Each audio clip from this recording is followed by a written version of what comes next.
Terrifying tales for dark nights.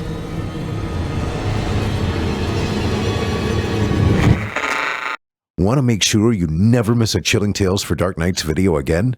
Be sure to subscribe and hit that bell to turn on notifications.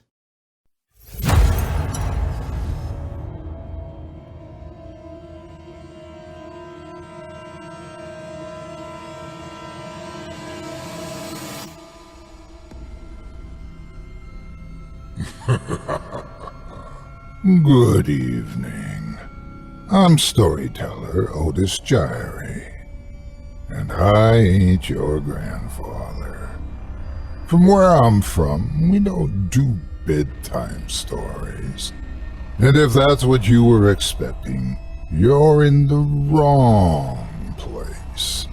If it's terrifying tales you're after, well then, I've got just the thing.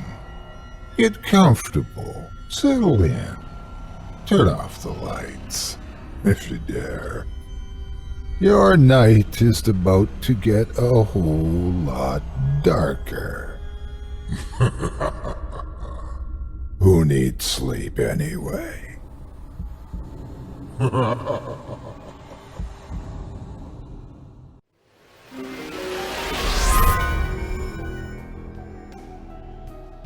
This episode of Scary Stories Told in the Dark is brought to you by BetterHelp Online Therapy. Folks, I'm not going to lie to you. I've been dealing with a bit of my own real-life horror story this month. I'm just a simple guy who enjoys the normal pleasures of life and land. I go about my business, contribute to society, and try to help others when I can. But sometimes, despite all of that, life finds a way to rip the rug out from under you and leave you face down in a pile of your own anxiety, worry, and fear. That's one of the reasons I'm thankful for BetterHelp. BetterHelp is online therapy that'll help you deal with life's difficulties quickly, conveniently, and inexpensively. Within 48 hours of signing up, you'll be communicating with a therapist who specializes in your unique difficulties, whether it be grief, stress, anxiety, fear, depression, etc. You can text anytime and schedule calls or Zoom meetings weekly. With BetterHelp, help is never more than a text away. It's professional counseling in your pocket. Not a fan of being on screen? Well, that's okay. BetterHelp is customized online therapy that offers video, phone, and even live chat sessions with your therapist, so you don't have to see anyone on camera if you don't want to. This podcast is sponsored by BetterHelp and Otis Jiry's Scary Stories Told in the Dark. Listeners get 10% off their first month at betterhelp.com/horror. That's BetterHelp.com/horror.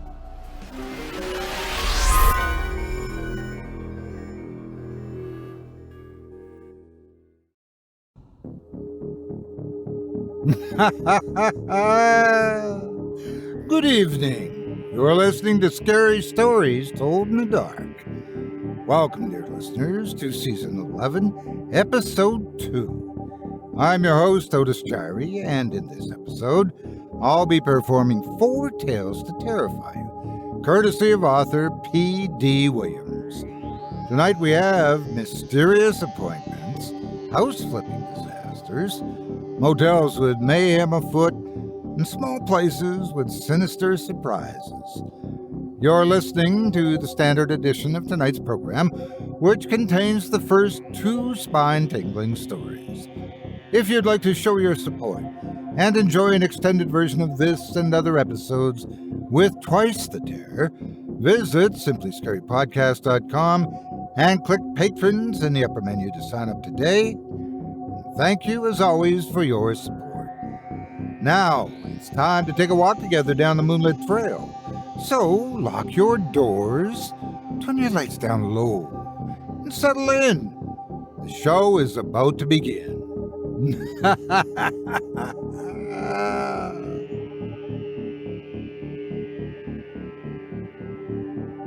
We'll begin tonight with a fellow who is eager to please. things. You need him to do it, he'll get it done. He always delivers. But perhaps a singularly specific request may be too much for him to handle. Without further ado, I present to you, Don't Be Late.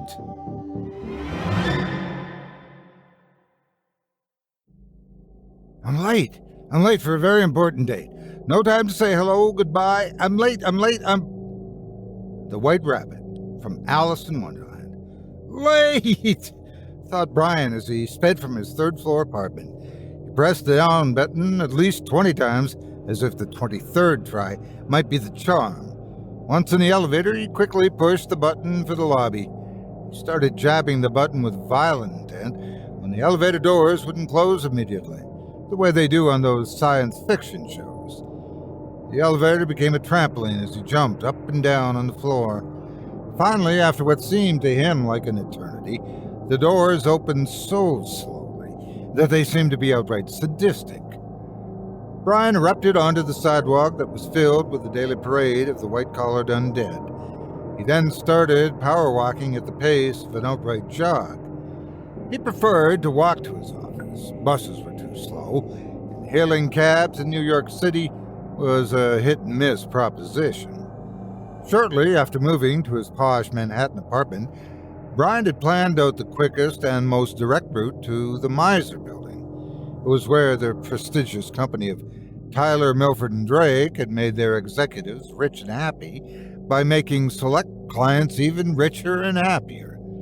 There, Brian was hailed as one of the most gifted efficiency experts on the East Coast. He was hired on April 11, 1991, by Walter Schimmel, the director of human resources. He'd quickly ascended the corporate ladder to a staggering height, where he handled all the essential and lucrative clients. Brian remembered every number, person, and place with impressive detail. And so it was just another day when the prospective new client strode curtly into Brian's nicely appointed office. Being very detail-oriented himself, Brian was impressed with the man's outward appearance. He wore a neatly pressed black suit with creases so sharp that you could use them to slice salami. His simple but tasteful necktie was expertly nestled into the crisp collar of a brilliantly white shirt. His matching black Italian shoes were polished to perfection. His hair was expertly sculpted to a handsome face that exuded intelligence, sophistication, and confidence. His posture was ramrod straight. His gaze was intense, but not threatening. After cordially introducing himself, Brian offered him a chair, but the man declined by saying, "Let's see what happens next before I take a seat." The curious visitor introduced himself as Nealon Murphy. He said only that he operated an expansive company that had dealt with countless clients from all walks of life for many years. He added that his company had expanded to such a degree as to require a good bit of creative and efficient reorganization. He went on to speak of Brian's well-known reputation for meticulous planning and dispassionate decision-making. But he said Brian's penchant for achieving results with precise punctuality and well-reasoned forethought impressed him the most. He then offered a challenge to Brian. "If you can demonstrate for me that you can deliver a project exactly on time at an agreed-upon location, I can assure you we will be doing business together for a very, very long time. You, Brian, will be my guy." Although Brian was a tad uneasy by the man's reluctance to share any more details about his business, especially its name, he was excited at the prospect of putting his skills and reputation on the line to win a challenge successfully. Why, it would become the stuff of corporate legend. "Let's hear the challenge," Brian said eagerly. "The rules are quite easy to understand. It's the finish line that will be nearly impossible to cross. Oh, I think you might be surprised, if not astonished, by my unique skill set. All right, then. Are you familiar with the Lower East Side of Manhattan?" "Know it like the lines on my face," bragged Brian. Ooh, cooed Murphy. I'm impressed with you already. Some people might think of your statement as arrogant at best, or foolhardy at worst. I think we'll just call it moxie. Okay, then? The man said as he walked around and surveyed the two chairs in front of Brian's dark mahogany desk. Once he selected his favorite, he sat down. Murphy casually crossed his legs and then pulled and straightened the left cuff of his trousers. He allowed a short moment to pass before he spoke, as if he was carefully choosing the most cogent and succinct way of explaining his directions. He slowly reached into the inner pocket of his jacket and extracted a small cream-colored envelope about the size of an invitation that would come in. Is that invite for me? Joked Brian. Yes, I suppose it is, Murphy said with a slight laugh. If you can meet my expectations, that is. I'm listening, Brian responded.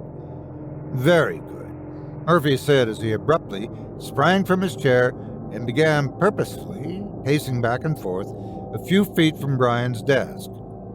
I want you to deliver this envelope to me at a building located at 104 Beaumont Street at precisely 11:09 a.m.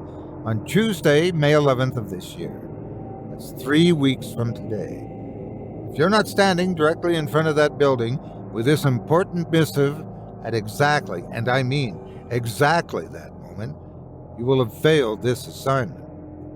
If that's the case, then I'll have to move on to a more talented and ambitious individual.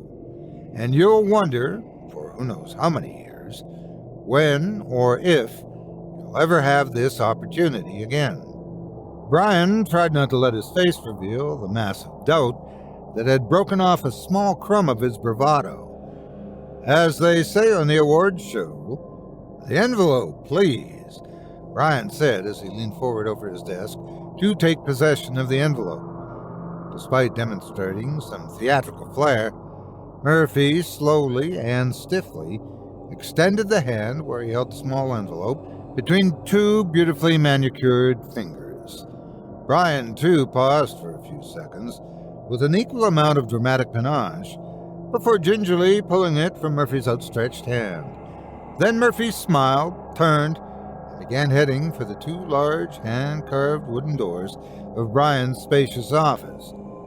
Just before Murphy made his exit, Brian asked loudly, So, to who do I give the envelope, or do I just leave it somewhere? Neither, said Murphy. You open it and read it when you arrive, and not before. The final and the most important directive will be printed on the card inside. Follow it. Don't follow. That's up to you. The main thing is that you're where you've been instructed to be when I've instructed you to be there with that item, he said, pointing to the small envelope that Brian held. Do you remember the terms of our agreement? Be directly in front of the building at 104 Beaumont Street on Tuesday, May 11th of this year at precisely 11:09 a.m. with this delivery. No earlier, no later. Got it. In the vault. Brian beamed as he pointed to his brain. Outstanding. Oh, one more thing. And this is, of course, is entirely your decision. You might want to keep this little test of your acumen to yourself rather than bragging to your colleagues. After all, what might they think of you and your inability to meet an important deadline on the off chance you fail? Food for thought. Food for thought. I'll see you soon. Oh, and just for the record, I'm hoping you pull this off. I so want to be impressed. I can't tell you how amazing it would be to have a man with your highly pronounced abilities on board. Good day, Brian, and good luck. After Murphy left, Brian immediately began to map out his necessary departure time, the most efficient and barrier-free route, and his must-meet arrival time. This task would represent the culmination of all he had learned from childhood through college and his years as a practiced and accomplished professional. He felt more excited and exhilarated about the job than he'd been in a long time. For him, it was the challenge of it all. He still remembered the mantra his father had taught him as a boy. Early is on time is late, and late is, why'd you even bother coming in the first place? Except for this time, that old adage wouldn't be helpful. He couldn't be early, he couldn't be late. He had to be there on time, down to the absolute nanosecond. What was it? 11:09 a.m.? Not 11:08 or 11:10. It was an exact time in a specific place. Up until the morning of the delivery, he'd get up around 5 a.m. With a stopwatch in hand, he'd stand in front of his office building and walk the route while timing it. He repeated this ritual 3 times before heading to work each day.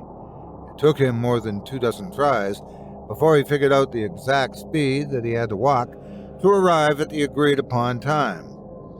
He was more than a bit doubtful at first. When the day of delivery came, he took some time to relax, so his anxiety and adrenaline wouldn't force him to lose focus or to move too quickly. Ready, set, go, thought Brian as he leapt off the lowest step of the building where Tyler, Milford, and Drake were housed. He walked at the prescribed place he embedded in his brain to the point of muscle memory. He followed his road down sidewalks and alleyways with commitment, determination, and focus. Now there were only 2 blocks to go. Keep at this pace. From this point, it should take you 47 steps before you reach the doorway of the flower shop, Brian's mental coach reminded him. It's been said that men plan and God laughs. Such was Brian's misfortune when, just before reaching the flower shop, a couple walked out unexpectedly. Brian couldn't avoid the collision. The man was pushed back a little, but the woman with him lost her balance and fell down. Brian himself had nearly tripped over. The man started yelling at Brian, but all that Brian's mind could register was, "Crap! Why'd this happen now?" "You idiot!" screamed the man. "How long has it been since I hit them? Sue you for everything." "Relax and check your stopwatch." "Where the heck do you think you're going?" Brian had to do some quick calculations. "I know I should step up onto the curb at 14th Street at 11:07. I'll jog over there and wait on the curb until my stopwatch shows that time," he thought. Once back on schedule, Brian's mind began to slow down and relax. But the calm dissipated as soon as it occurred to him that he couldn't remember if he'd put the envelope in his coat pocket before leaving for the office. He was passing landmarks on his road at precisely the right time, so stopping to check for it would only complicate things. He made the decision to keep walking while checking his pockets for the envelope. His mind was racing and panicked as he hoped he was sticking to his well-timed pace while simultaneously clawing through his coat. It turned out that Lady Luck was one sweet mama, because Brian finally found the irksome envelope. He clutched it tightly in a white-knuckled death grip. Brian could hear his heartbeat in his ears as he spotted the building about 50 yards ahead. He hadn't eaten any breakfast due to his nerves, and now he was feeling a tad queasy and lightheaded. His mind started becoming both friend and foe. 30 yards. What if I don't make it? 10 yards. What if I do? 6 feet. Look at the watch. 3 steps. 11:09. I made it! Brian yelled out loud. Whew! Brian exhaled. He glanced down and realized he still had the envelope and promptly started ripping it open. "So," Brian said through a cocky smile, "where am I going, you pompous jerk?" Inside the envelope was a thick card that simply read, "Congratulations. Now join me over here to discuss your future." As the half-ton girder dropped directly on top of him, Brian's smile became a wide-open mouth of stupid confusion. Traffic screeched to a stop. People screamed and gawked at the pulverized sidewalk in front of 104 Beaumont, where a man of impeccable timing and execution had just stood triumphantly. Across the street, Brian was confounded and afraid as he inexplicably appeared beside a handsome gentleman in a perfectly tailored black suit. Murphy smiled as he continued to stare at the man and grizzly seen across the street. Wow, I am impressed. You were right on the mark. You know, some people disparage the perpetually tardy by saying they'll be late for their own funerals. But not you, my friend. You, sir, are truly the man. I'm glad you accepted the invitation to join my company. I told you we were growing. You there to help with our ongoing expansion, I'm confident we'll be able to service the many for a very, very long time to come. Murphy grinned with satisfaction as he placed his arm around Brian's slumped and trembling shoulders. And then they were gone.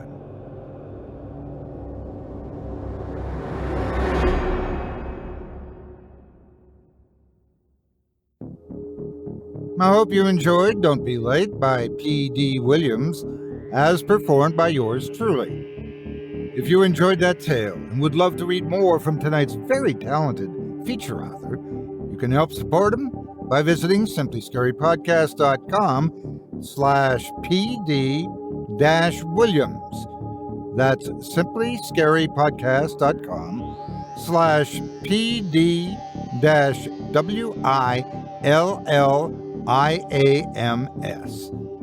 His short stories have appeared in anthologies such as Scare Street, most notably Night Terrors, and I'm sure you'll find plenty to scare you by going to his website, pdwilliamsauthor.com. If you do decide to stop by the profile, please leave PD a kind word and let him know you heard about him here on this show and that Otis Jiry sent you. It would mean a lot to me. Thanks again for your support of this program and of tonight's featured author. So, I guess that was a little open there at the end. Was his little test a good thing or a bad thing?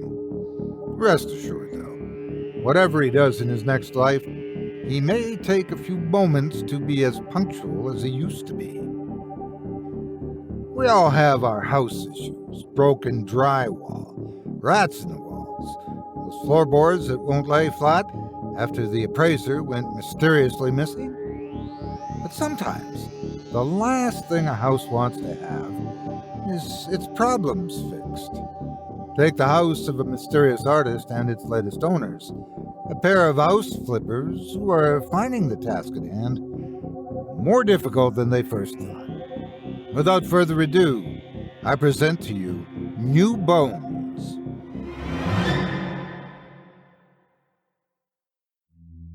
Ryan and Nicole Sullivan parked their SUV in front of the badly weathered Victorian house. They'd purchased the old home sight unseen at a bank auction for pennies on the dollar. Unbeknownst to them, the price reflected the house's curious history, but as successful home flippers, they knew a good investment when they saw one. The Haycock house had been painstakingly planted almost a century before by an eccentric painter named Reynolds Haycock and his wife Abigail. Unlike the other homes in the area, the house had exuded no charm, warmth, or life. Because the newly planted vegetation had yet to take root, the yard was devoid of color and form, accentuating the bleakness of the property. At the house's peak were two red-stained attic windows that resembled a pair of fiery eyes, always open, always burning. The home's ominous presence unnerved anyone who walked near it. It was like a spider's web disguised as a house. It didn't welcome, it beckoned. From the start, the Haycocks had kept to themselves. They'd offered their neighbors little more than harsh glances and unreturned waves. Their window shades remained drawn day and night as if they were trying to keep secrets in. The neighbors seldom saw them anywhere beyond their property. The couple had milk and groceries delivered once a week and left on their front porch. To maintain the upkeep of the property, they hired transients via an ad that they'd posted at the rail yard offering free room and board. Several months elapsed before anyone noticed that no one could recall seeing any of them come out of all the hired hands who'd entered the house. Rumors of foul play began to circulate about the odd and mysterious couple regarding the disappearances. Then, amidst the growing threat of police scrutiny, the Haycocks inexplicably vanished. No one noticed them moving out, they told no one where they were going, and no one saw or heard from them again. Their belongings, too, had vanished. The authorities had found an oil painting of the couple, left hanging in the drawing room. A subsequent investigation had turned up no evidence regarding the vagrants. Over the years, at least a dozen people had purchased the house to sell or to inhabit. None stayed there for more than a month. Like the original owners, they simply up and left, each leaving the vacated house to fall into foreclosure. And now here were the Sullivans, the enterprising young couple who believed more in a reasonable return rate than they did in scary stories. Ryan and Nicole leaned against the side of their SUV and stared up at the house for a moment, taking in its full measure. Ryan was grinning like a big kid, full of excitement. He marveled at the imposing house with its period architecture, ornate wrought iron fencing, and fully matured yard. Nicole was wary. She saw an abandoned property with peeling paint and a battered roof that was going to suck their budget dry. I don't know, babe. I'm starting to think we might have bitten off more than we can chew with this one. Something feels off about it. We may have just bought ourselves nothing but a big old headache.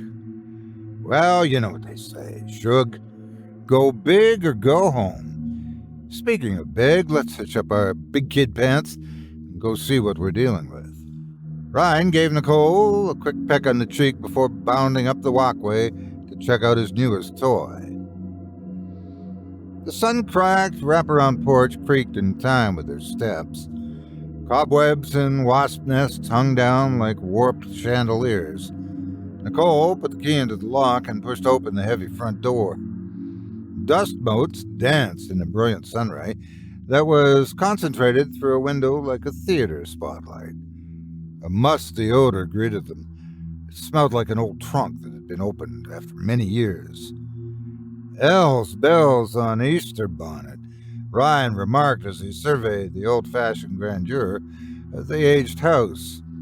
He craned his neck to take in the 15-foot-tall ceiling that topped the spacious entrance.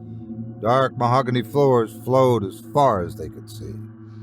Ahead on the left, Ryan and Nicole admired a spectacular winding staircase. It resembled a decorative vine as it snaked its way along the wall. Its carpeted steps paused at a small landing before winding their way upward again. The neglected floors that had welcomed them continued beyond a solid oak archway that looked as if it had been pulled from an artisan's dream. Nicole couldn't resist running her fingertips over the masterful carvings. Hell's bells indeed, she muttered to herself. She turned to Ryan and said, I'm going to go check out the rest of this level. You take the other ones. Roger that. As Ryan ascended the handsome wooden staircase, Nicole walked forward under the archway and into a large dining room. The big open area was surrounded on three sides by floor-to-ceiling windows, which allowed the entire space to be bathed in rich sunlight. A plush wrought iron light fixture dangled from the ceiling's center. Its many arms curled and supported frosted globes, making it look somewhat like an elegant octopus juggling bright orbs of light. Despite the chamber's shabbiness, Nicole pondered its promising potential.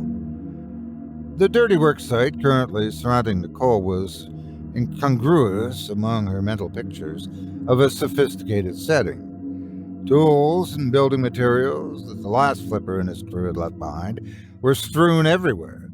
The scene resembled a worksite where the crew had left for lunch and never returned. From there, she entered a kitchen painted in dreary gray. Nicole figured it was probably the original color, judging by its sad condition. The gritty floor crunched under her feet as she inspected the cracked and faded cabinetry. A cold blast of air kissed the back of Nicole's bare neck out of nowhere. She touched the spot and turned around.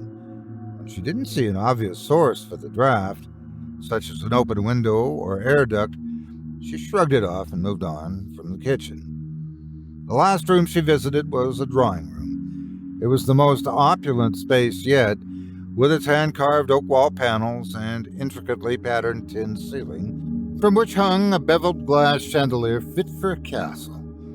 6 stained glass windows were divided evenly among 3 walls. A pair of French doors opened out into the back portion of the wraparound porch, giving a view of the unkept backyard. The long, neglected area was thick with grass and saplings. Nicole thought it looked like a dying cornfield that someone had left to fend for itself. The room's focal point was a large stone fireplace. It was crowned with a sturdy, hand-hewed wood plank, adding to its grandiosity. Nicole imagined the powerful fires that had filled the stately room with great light and warmth. Then she noticed the picture hanging above it. Its majestic presence enthralled her. It was a large oil painting of an older man and woman. The signature on the bottom right-hand corner indicated that it was a self-portrait. They were dressed in period clothes that looked to Nicole to be from the early 1900s. They sat stiffly in 2 beautifully upholstered wingback chairs. The duo exuded an austere countenance with facial expressions that lacked any sense of love or joy. At the woman's feet lay a fluffy white cat that looked as indifferent as the people. "So you're the infamous art freaks," Nicole said. "Ain't you, the party animals?" Upstairs, Ryan discovered similar scenes of abandonment. There were wooden floors that had been sanded but never finished. He found several doors stacked neatly in the hall. Ryan entered one of the bedrooms to look for damage. As he poked at a deep hole in one of the walls, a shadow of a man appeared beside it, causing him to jump back. He turned. No one. When he looked at the wall again, the silhouette was gone. Ryan's arm hairs stood on end. "Easy does it, dude. Lots of shadows in this old place. Let's just get out of here." Ryan trotted out of the room and into the hallway. Suddenly, another form stepped in front of him, causing him to skid to a halt. "Cripes, Nicole!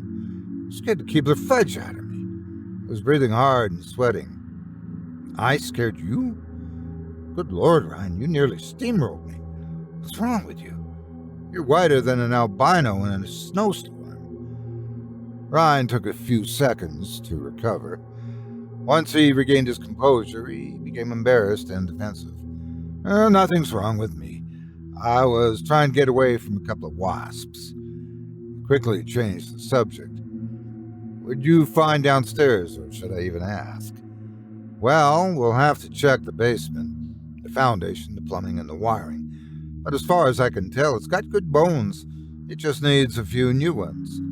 I have to tell you, though, it looks like one of those Wild West ghost towns down there. This place was bustling with construction, and then poof, it's deserted." "Yeah, same thing up here. I guess the guy ran out of money. No pay, no workers." "Okay, but if the construction crew isn't getting paid, why would they leave their tools and building supplies behind? Those things ain't cheap." "Who knows? Want to check out the rest?" he asked. "That only seems proper," Nicole replied with a hokey old West accent. As they headed downstairs, Ryan cast a nervous glance over his shoulder. After completing the initial inspection, their next task was to set up a temporary camp upstairs in the main bedroom.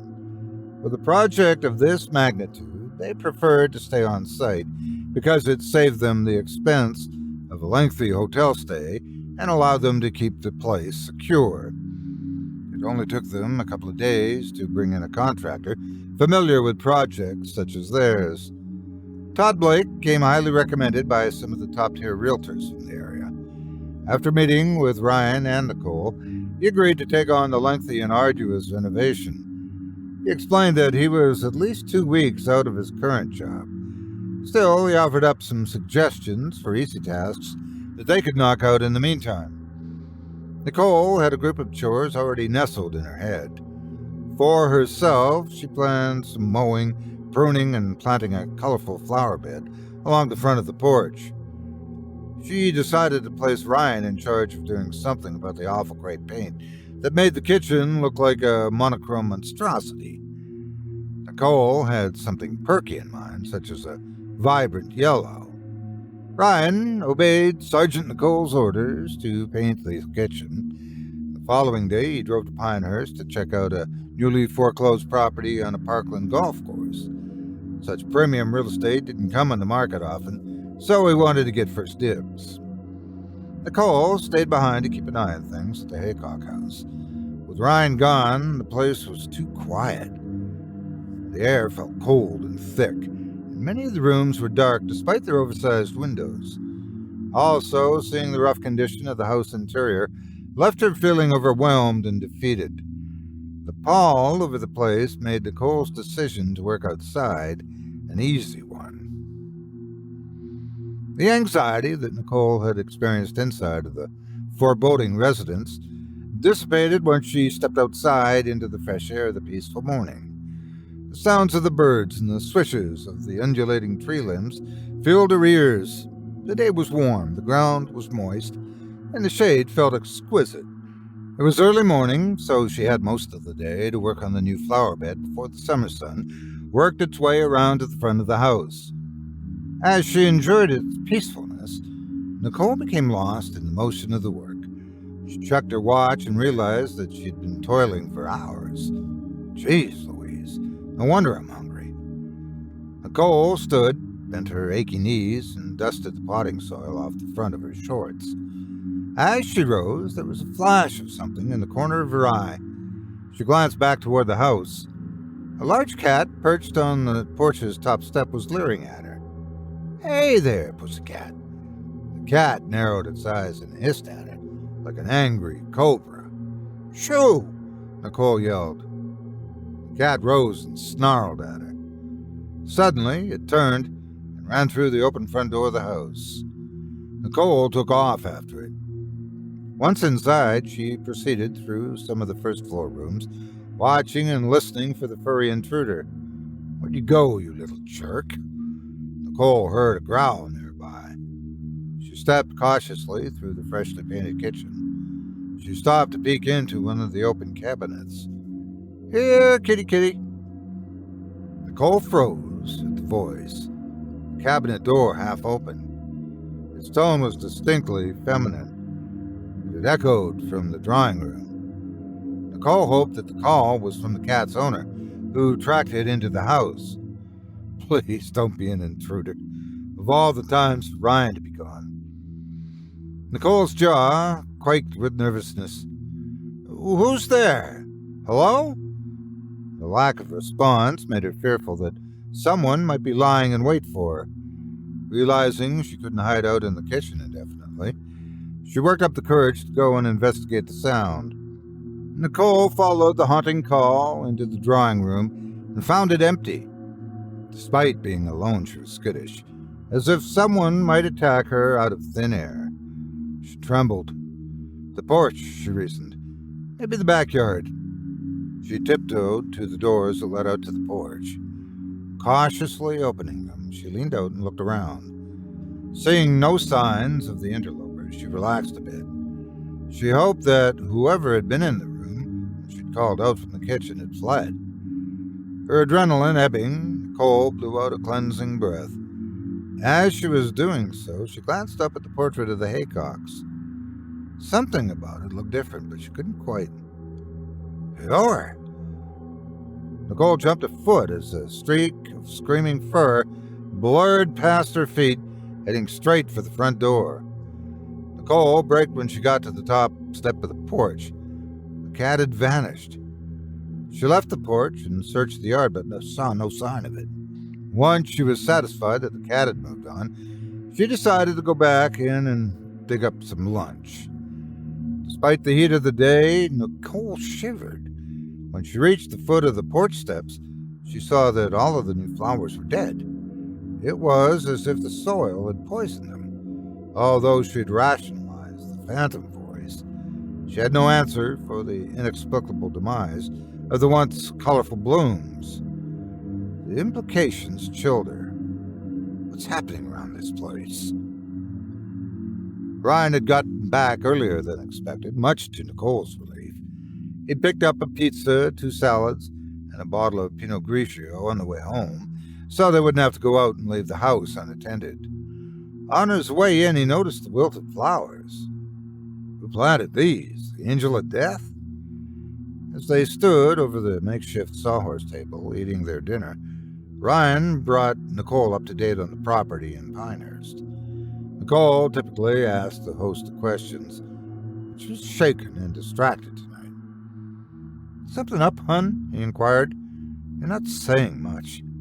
Did anything happen while I was gone?" Nicole picked at her salad and considered the question. "Nicole?" Yeah. Well, I mean, no." She paused. "Okay, maybe something weird did happen. It's probably nothing. Nothing worth talking about, anyway." Ryan set the slice of pizza down, then took a sip of his wine. "I think it might be worth talking about. I've never seen you this quiet and tense. Talk to me. What happened today?" Nicole related the entire cat incident to Ryan. She could tell by the way he was staring at her that he wasn't taking her seriously at first. But could he be blamed? As she spoke, him and she became increasingly unsure of her story. To Ryan's credit, he listened to everything she was sharing. It gave her hope that, even if he thought she was beginning to get spooked in the shadowy old house, at least he might try to work through the events with her and make some sense of them. "Are you sure you heard someone speaking?" he asked. "As clear as I'm hearing you now.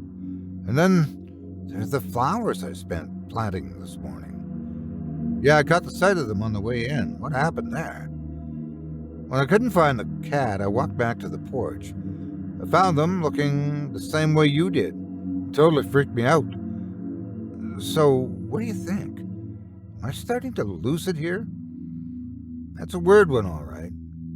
I might walk around and talk with some of the neighbors and find out who owns the cat. What did it look like?" "It was all white and fluffy, a Persian, I think." "Oh, like the one in the painting." Nicole's face slackened as it came to her why the portrait had looked different.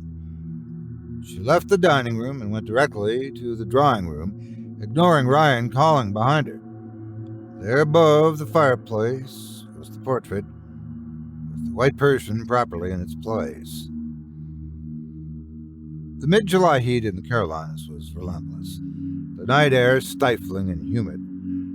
Sullivan's bedroom windows were wide open, and they'd set the ceiling fan to stomp. Nicole was lying in bed, replaying the events of the day. Each recollection was like a ghostly hand trying to pull her down into a dark lake. But even as the disturbing thoughts kept threatening to overwhelm her, Nicole remained emotionally tethered to her intense feeling of annoyance with Ryan. Despite everything, he still somehow managed to fall asleep effortlessly. It reminded her that he always got to play the charming, laid-back role, forcing her to be the hardline negotiator. "That's right. You sleep well like you always do. I'll just keep on lying awake nearly every night, worrying about what'll happen when one of these investments blows up in our faces. That and ghost cats." As the night flowed onward, her resentment gave way to envy. How the heck can he sleep on this crappy air mattress in the sauna with that ancient ceiling fan while I lie here sweating like a whore in church? She flipped back and forth on the mattress as if she were a strip of meat trying to be cooked evenly on both sides. But it meant that she wasn't dreaming when she heard the footsteps downstairs. Oh dear God, there's a crackhead in the house. The sound seemed to be coming from the foot of the stairs. She nudged Ryan. "Ryan," she whispered. When he didn't respond, she shook him. "Ryan, wake up!" Nicole could tell when the intruder had made it as far as the landing by the creak on the third floorboard. "Ryan! Ryan! Get the hell up!" At this point, she didn't care if the prowler heard her or not. What?" he mumbled. "Don't you hear that?" The footsteps were coming down the hall toward them. It didn't sound as if the burglar was in a hurry to get to their bedroom. There was at least a full second between each plodding step. As he drew closer, they heard his shoes squeaking. What in hell? Ryan said as he awoke to the realization that they were in danger. He propelled himself off the air mattress and rushed to lock their bedroom door. Then he ran back to Nicole, who was now on her feet. The footsteps arrived at their door. "I got a gun in here," Ryan shouted. "Leave or I'll shoot you. Dead." All he heard was the squeal of the ceiling fan. "Hey, I'm counting to 3, and then I'm coming out blazing." "What should we do?" Nicole whispered. "Grab the phone and lock yourself in the bathroom. Call 911. I'm gonna go check things out." "Are you insane?" Nicole asked, punching him on the shoulder for emphasis. "Stay here with me. He may still be outside that door." "Babe, if I don't hold this guy off, the only thing that the cops are gonna find is 2 of us dead. Now go hide in the bathroom." Nicole started to cry. "Ryan, baby, please stay here with me." "Nicole, for once, let me handle this. Now go." Nicole grabbed the phone and tiptoed through the bathroom, locking the door behind her. Her hands were shaking, making it difficult to press the numbers. As soon as someone answered the call, she said, "Hi, I'm calling to report an intruder. He's just outside our bedroom door." She waited for the dispatcher to ask her name and address, but the person didn't say anything. Nicole was anxious and impatient. "Hello? Is this 911? She tried twice more and got the same response. The only sound she heard on the other end was raspy breathing. She gasped and hung up. Meanwhile, Ryan looked around for something to use as a weapon. The only thing he saw with any heft was the large flashlight by the air mattress. Weapon in hand, Ryan crept to the door and put his ear against it. His spine tingled as he listened to the gruff wheezing on the other side. The sound reminded him of his uncle, Jiry, who'd struggled with emphysema. It was how he'd sounded at the end, like dry death. Ryan stepped back and braced himself for a confrontation. He took a couple of deep breaths, raised the flashlight, and yanked the door open. The doorway was empty. He stuck his neck out, looked up and down the dimly lit hall, and found it equally empty. Like a vanishing cat, he thought. "Ryan, what's happening out there?" Ryan had never heard such terror in anyone's voice before. "It's okay, hon, just stay put." Then, for the benefit of the trespasser, he added, "I think the cops are nearly here." His proclamation yielded no results. No running, no crashing, no sound. Ryan turned on the flashlight and shined it up and down the passageway, but still saw nothing. His head drooped as he let out a shaky sigh. He lowered his eyes and caught a quick shimmer on the floor near his feet. He stared. Footprints. They led from the top of the stairs to the bedroom door. Ryan stooped to touch the light-colored tracks and found them sticky. He stood again and began tracing them, following them down the hallway to the stairs. Ryan descended the dark staircase. The powerful beam from the flashlight illuminated the phantom imprints. The more he tracked them, the more slippery the flashlight became in his hand. He continued following the trail down to the main entrance. From there, he worked his way through the dining room, then the pitch-black kitchen, before ending up in the drawing room. The point of origin was the fireplace hearth. Goosebumps sprang from Ryan's flesh, and his teeth began chattering. He slid his socked feet across the floor until he was standing in front of the fireplace. He lifted the flashlight's ray to the portrait. At first glance, the portrait looked as it always had. He wanted to get a better look, so he inched forward until he was standing directly under it. That's when he saw the yellow paint around Reynold Haycock's shoes. "I need a drink." Ryan shuffled to the lightless kitchen. He groped around until he located the wall switch and flipped it on. Someone had somehow removed the fresh yellow paint from the kitchen walls. A series of macabre events left Ryan feeling rattled. It took some time for him to collect his thoughts. "Ryan, where are you?" Nicole's loud voice startled him. "In the kitchen, hon." She was about to walk in when Ryan stopped her. "Babe, I want you to prepare yourself. Please, try not to freak out. I'll do my best, she promised. Nicole said nothing during her tour of the kitchen and the drawing room. She walked as if she was trudging through mud. When she finally spoke, she said, "Oh my God, Ryan, what have we gotten ourselves into? I'm really, truly terrified. We have to get out of this house. I can't stay here another second. Let's go to a hotel or rent an apartment. I don't care which." "Nicole, honey, we can't afford that. We've got everything tied up in this house. Outside of living in the SUV, we have zero options. And there is no way we're living in that stupid SUV." "Like hell we're not." Nicole grabbed Ryan by the wrist, led him outside, and directed him into the SUV. Ryan's pride was slightly sore, but at least Nicole had gotten him out of the house of horrors. A short time later, Ryan attempted to appeal to Nicole's sense of reason. "Babe, what are we supposed to do now? That surprise real estate I checked out in Pinehurst looks really promising. But you know this business. We can't grab hold of any other properties while we're still holding on to this one. We'll get our heads kicked in if we unload this house now. Nicole, I know we're scared, but we have no choice. We have to make this work." "Ryan, how bad will this get? This isn't some elaborate prank. All of the terrifying things that have happened to us are real.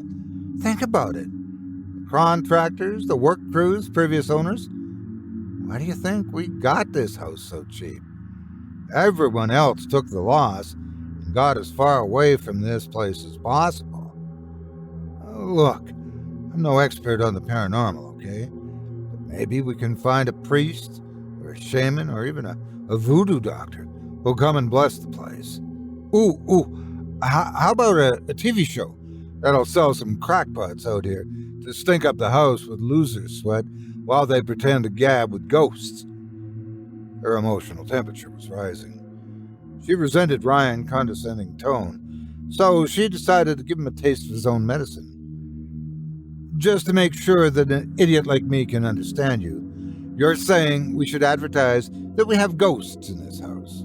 Oh yeah, that'll prompt some genius to buy it." "All right, Nicole, what do you suggest?" She mulled the question over. "Everything that's happened has a common denominator. That creepy portrait, right? Why don't we just try getting rid of it? Let's burn the SOB like they do in the movies. If nothing else, at least we don't have to look at it anymore." Ryan perked up. "I've got the matches. If you've got the fuel, go around the back and find a safe place to burn it. I'll be the hero and go in and get it. Works for me, Sir Dunderhead." "And she's back," he said. "Just go and get it already." Nicole retrieved the 2-gallon gas cans from the rear of the SUV and hurried toward the backyard.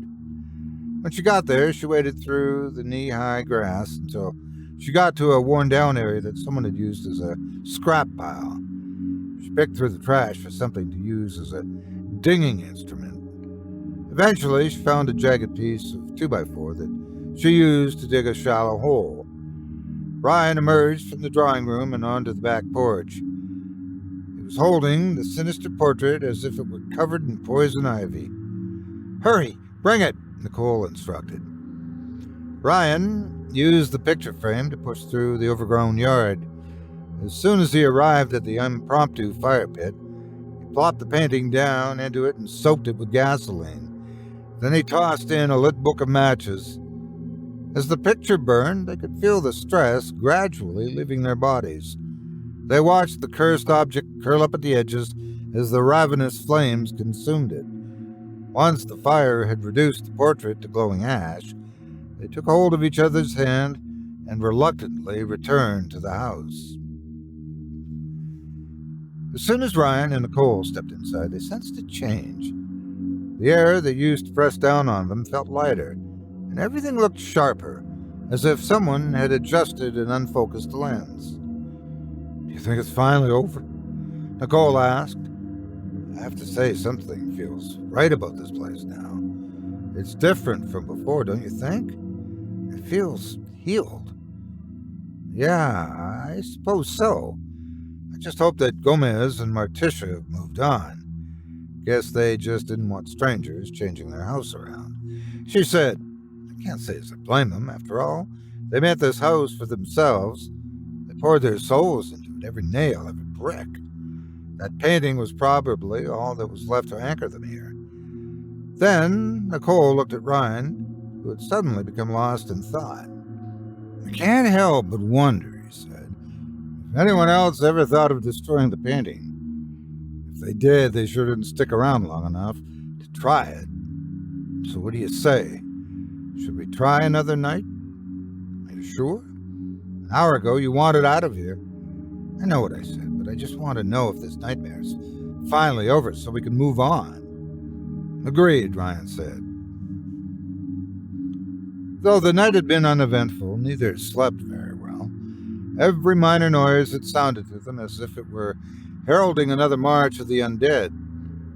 They'd been glad when the sun had finally risen to rescue them. Better get started on the cleanup.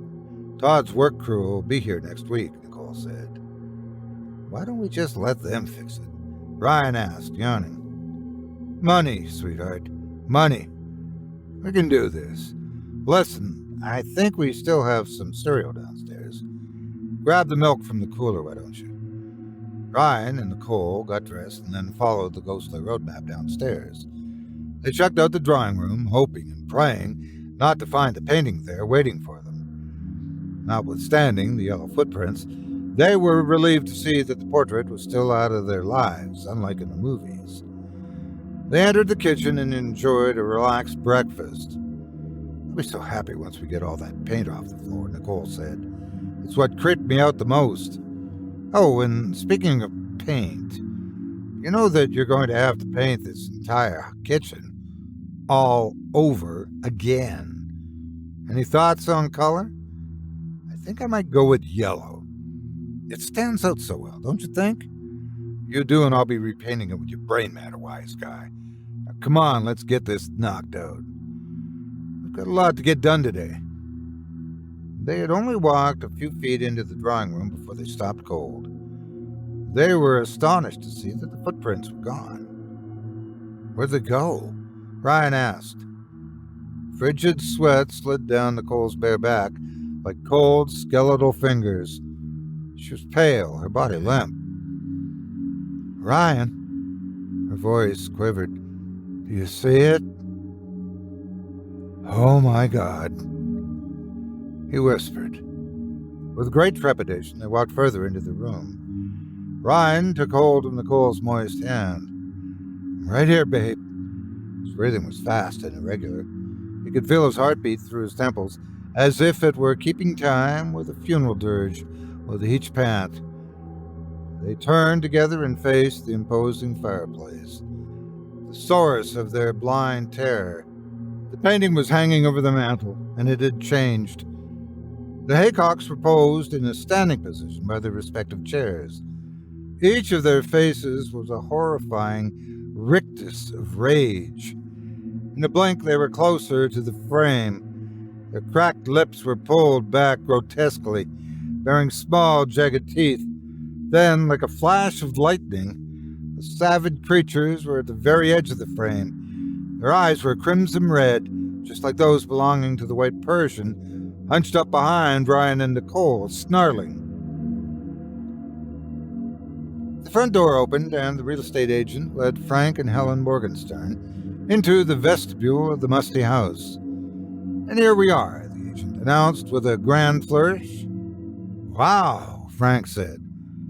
I hope the rest of the house has this much potential, added Helen. The agent took that as her cue. Now, as I told you, there have been some attempts at renovation over the years, but it's still in need of some TLC. Nevertheless, with what the bank's willing to let it go for, it would make a terrific investment for folks like you who are thinking of converting it into a bed and breakfast. Now, follow me. I want you to check out the focal point of the whole downstairs. The couple strolled around the impressive drawing room, taking in its regal decor's richness and its exquisite fireplace. So, who's this? Helen asked as she stood before the long, rustic mantel. Oh, them. Yes, I believe that's the Haycocks, the people for whom this house was built. Now then, let's see if I can remember their names. That's Reynolds sitting on the left and Abigail on the right. And as for the young couple holding the cat, I don't know who they are, but they sure don't look very thrilled to be there.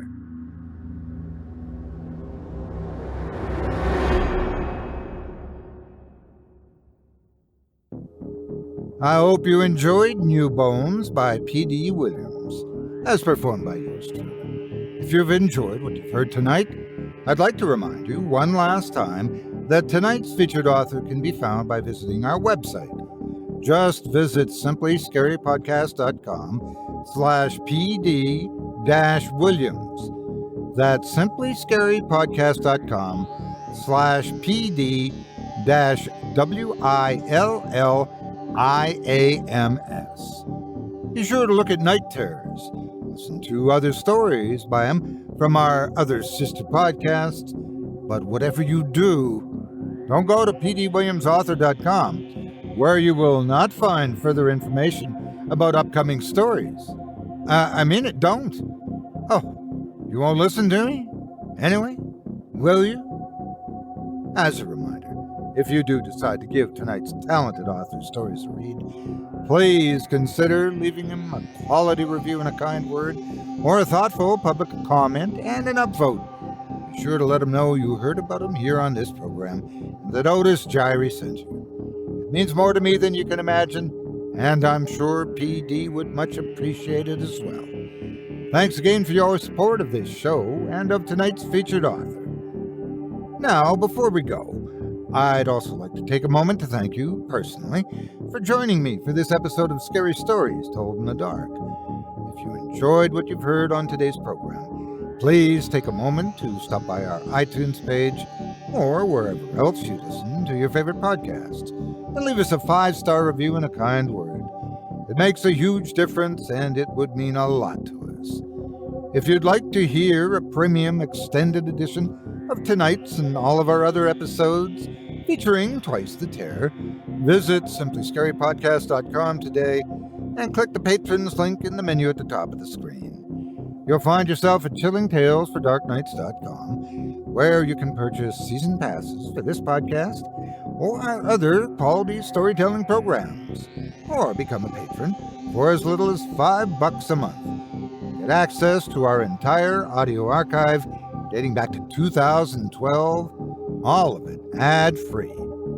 If you happen to use Facebook, Twitter, Instagram, or YouTube, you can follow and subscribe to Chilling Tales for Dark Nights there, where you'll get all of our latest updates and new releases, and have the chance to interact with us each and every week.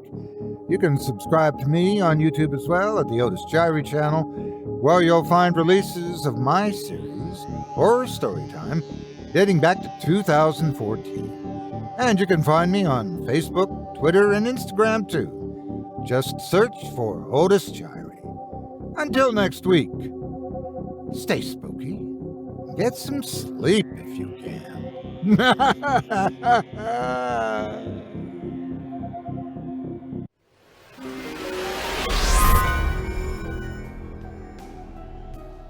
This episode of Scary Stories Told in the Dark is brought to you by BetterHelp.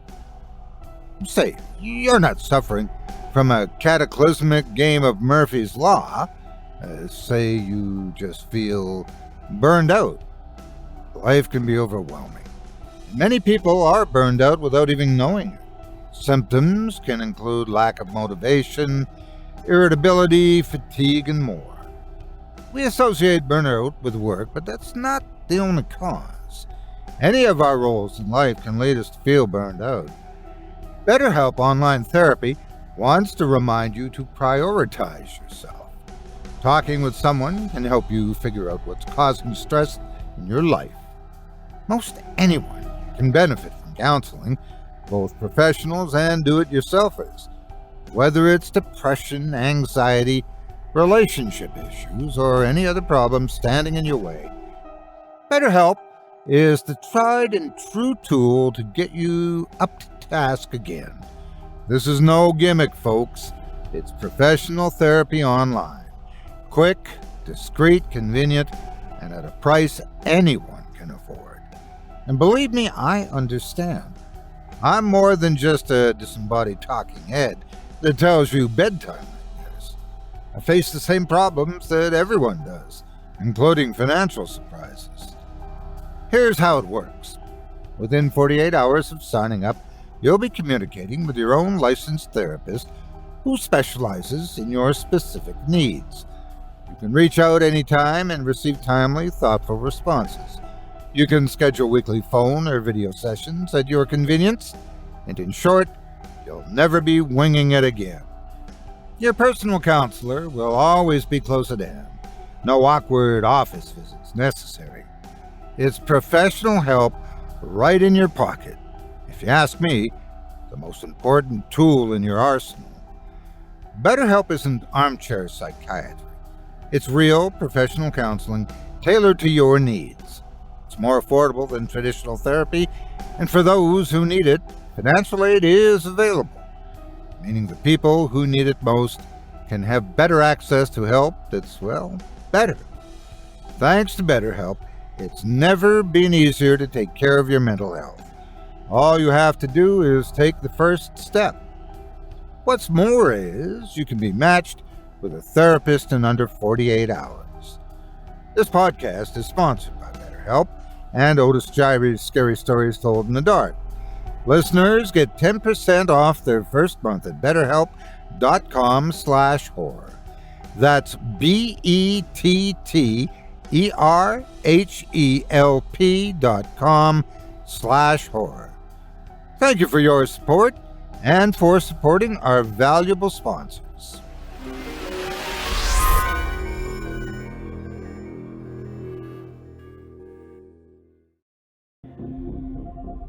Thanks for listening. You've been listening to Scary Stories Told in the Dark, a production of Chilling Entertainment and the creative team at Chilling Tales for Dark Nights, and a proud member of the Simply Scary Podcasts Network. Visit simplyscarypodcast.com today to learn more about our network and our other amazing storytelling programs. Tonight's program was hosted, and its featured stories performed by yours truly, Otis Jiry. Selected stories have been adapted with the kind permission of their respective authors. Original music provided by Luke Hodgkinson and Jesse Cornett. Sound design and final mixing and mastering provided by executive producer and director Craig Groshek. Program's artwork and logo by David Romero. If you're looking for some fresh tales on a daily basis while waiting for the next podcast, check out my YouTube channel, the Otis Jiry channel, and my extensive collection of narrated tales there. Simply search on YouTube by my name, and you'll find me. And don't forget to subscribe and press the bell notification icon to get my latest releases. Got a scary tale of your own that you'd like performed? I take submissions. Email it to me today at otis@simplyscarypodcast.com to have your terrifying tome considered for production in a future episode of this show. That's OTIS@simplyscarypodcast.com. If you've enjoyed what you heard on tonight's program and are joining us on your favorite podcast app, subscribe to us to be sure you never miss an episode, and leave a 5-star review and a comment. Your feedback means a lot to me. You can also follow Chilling Tales for Dark Nights and yours truly on Facebook to connect anytime and get the latest updates on this and other programs and my channel. If you're listening on the Chilling Tales for Dark Nights YouTube channel, do us a favor and hit the subscribe button and the bell notification icon for ctfdn as well to get more spooky tales from me and the crew and another episode of this program each and every Wednesday. And don't forget to hit that thumbs up button to tell us how we're doing and leave a kind word or a request. And don't forget to visit us at chillingtalesfordarknights.com and consider supporting the team by becoming a patron. In addition to helping us out, you'll get exclusive access to our audio archive and ad-free downloads of all your favorite stories, including those you've heard on this program. As for me, I'll be back next Wednesday with more terrifying tales to keep you up all night. But that's alright. Who needs sleep anyway?